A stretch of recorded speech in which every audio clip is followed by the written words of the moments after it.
سرکار کہہ تو زندہ ہے واللہ، تو زندہ ہے واللہ. تو یہ کس نے کہا؟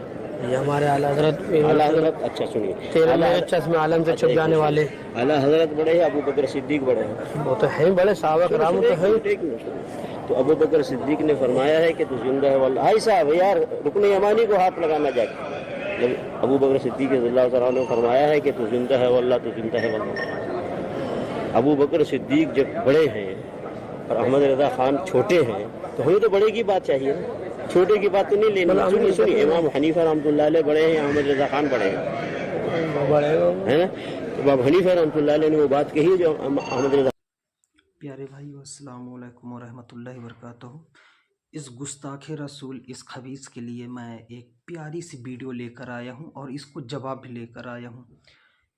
یہ بھائی یہ جواب مانگ رہا ہے کہ اس کو جواب چاہیے، کیا صحیح ہے کیا غلط ہے. تو اس خبیث کے لیے میں جواب لے کر آیا ہوں، آپ حضرات سنیں، یہ ویڈیو دیکھیں. محترم، یہ جو صاحب جن کی آپ ویڈیو سن رہے تھے، میں سمجھتا ہوں کہ شاید آپ انہیں جانتے ہی ہوں گے. یہ مدینہ میں گھومتے رہتے ہیں، شیخ مظفر مدنی، اور خود بھی گمراہ بددین اور لوگوں کو گمراہیت کا راستہ دکھاتے رہتے ہیں. ایک شخص جس سے بحث ہو رہی ہے، اس نے اعلیٰ حضرت کا ایک شعر پڑھا، تو زندہ ہے واللہ، تو زندہ ہے واللہ، میرے چشم عالم سے چھپ جانے والے. اس کا مطلب ہے کہ آقا علیہ الصلاۃ والتسلیم کے بارے میں حضور اعلیٰ حضرت کہہ رہے ہیں کہ بخدا آپ زندہ ہیں، آپ زندہ ہیں. یہ اور بات ہے کہ ہماری نگاہیں آپ کو دیکھ نہیں سکتی ہیں. اس پر ان کا اعتراض ہے کہ یہ شعر کس نے کہا؟ اعلیٰ حضرت نے کہا. تو وہ شیخ مظفر مدنی کہہ رہے ہیں کیا ابو بکر بڑے ہیں یا اعلیٰ حضرت بڑے ہیں احمد رضا خان؟ تو بندہ کہتا ہے کہ ابو بکر ظاہر سی بات بڑے ہیں. تو وہ کہتے ہیں کہ پھر بتائیے کہ ابو بکر نے کہاں یہ کہا ہے. پھر کہتے ہیں کہ امام ابو حنیفہ بڑے ہیں یا احمد رضا خان؟ بندہ کہتا ہے ظاہر سی بات ہے امام ابو حنیفہ. وہ کہتے ہیں امام ابو حنیفہ نے کہا یہ بات کہی ہے. تو اسی کے حوالے سے میں آپ سے بات کرنا چاہتا ہوں. سب سے پہلی چیز آپ یہ سمجھ لیجئے کہ 1857 سے پہلے جتنی کتابیں لکھی گئی ہیں، پڑھی گئی ہیں، پڑھائی گئی ہیں، سب چھان بین اٹھا کر دیکھ لیجئے آپ. یعنی شیخ ابن عبد الوہاب نجدی، اسماعیل دہلوی، یہ جو خرافات پیدا ہوئی ہیں، ان سے پہلے جتنی کتابیں لکھی پڑھی گئی ہیں، کسی ایک کتاب میں آپ کہیں یہ دکھا نہیں سکتے ہیں کہ کسی نے نبی صلی اللہ تعالیٰ علیہ وسلم کی زندگی کا انکار کیا ہو. کسی نے یہ کہہ دیا ہو کہ معاذ اللہ مر کر مٹی میں مل گئے ہوں. جو آج وہابی دیوبندی نظریہ رکھتے ہیں، اس نظریے کا ماننے والا کوئی پہلے تھا ہی نہیں. اس لیے یہ بات حجت میں بھی نہیں رہتی تھی، یہ بات کبھی بحث و مباحثے میں بھی نہیں آتی تھی.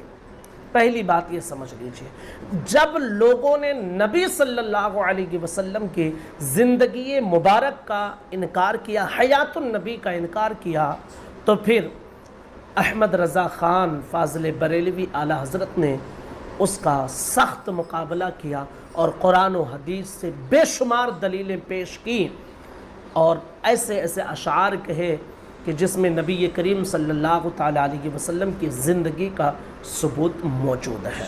تو پہلے تو تم تھے ہی نہیں، اور جس چیز کو تم مانتے ہو یہ چیز ماننے والا کوئی نہیں تھا.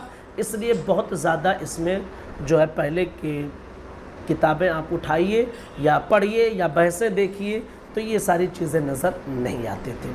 دوسری بات، یہ بندہ کہہ رہا ہے کہ جو تم مانتے ہو وہ اعلیٰ حضرت نے کہا کہ ابو بکر نے کہا ہے.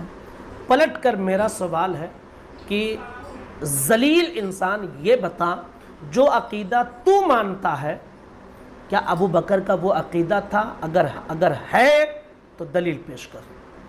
جو عقیدہ تو مانتا تھا کیا امام ابو حنیفہ کا وہ عقیدہ ہے؟ اگر ہے تو دلیل پیش کر. سامنے والے سے دلیل مانگنا ہے نا، تو بھی دلیل پیش کرنا کہ کیا جو تو عقیدہ رکھ رہا ہے یہ عقیدہ ابو بکر نے کہیں بیان کیا، کہیں امام ابو حنیفہ نے بیان کیا، مولا کائنات نے بیان کیا، عثمان غنی نے بیان کیا، حسن و حسین نے بیان کیا یہ عقیدہ جو تم مانتے ہو، اگر نہیں تو پھر آؤ اب قرآن و حدیث کی طرف۔ میں پوچھنا چاہتا ہوں کہ شہید کا مقام بلند ہے یا نبی کا مقام؟ ہر کوئی کہے گا کہ نبی کا مقام بلند ہے۔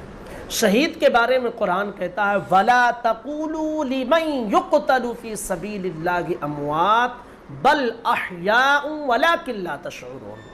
اللہ کی راہ میں جو شہید کیے جائیں، جو مارے جائیں، انہیں مردہ نہ کہو، وہ زندہ ہیں اور تمہیں ان کی زندگی کا شعور نہیں ہے۔ یہ سورہ بقرہ دوسرے پارے کی آیت مبارکہ ہے۔ چوتھے پارے میں آپ چلیے سورہ آل عمران کی آیت مبارکہ وَلَا تَحْسَبَنَّ الَّذِينَ قُتِلُوا فِي سَبِيلِ اللَّهِ أَمْوَاتًا بَلْ أَحْيَاءٌ عِنْدَ رَبِّهِمْ يُرْزَقُونَ۔ تنبیہ کی جا رہی ہے، گمان بھی مت کرو ان کے بارے میں جو اللہ کی راہ میں شہید کیے جائیں کہ وہ مردہ ہیں، گمان بھی مت کرو، سوچو بھی مت۔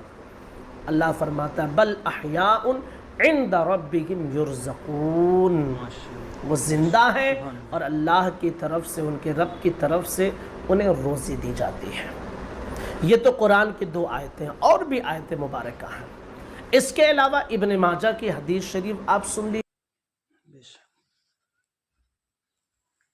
السلام علیکم ورحمۃ اللہ وبرکاتہ۔ پیارے بھائیوں، ویڈیو اچھی لگی ہو تو سبسکرائب کریں اور زیادہ سے زیادہ شیئر کریں۔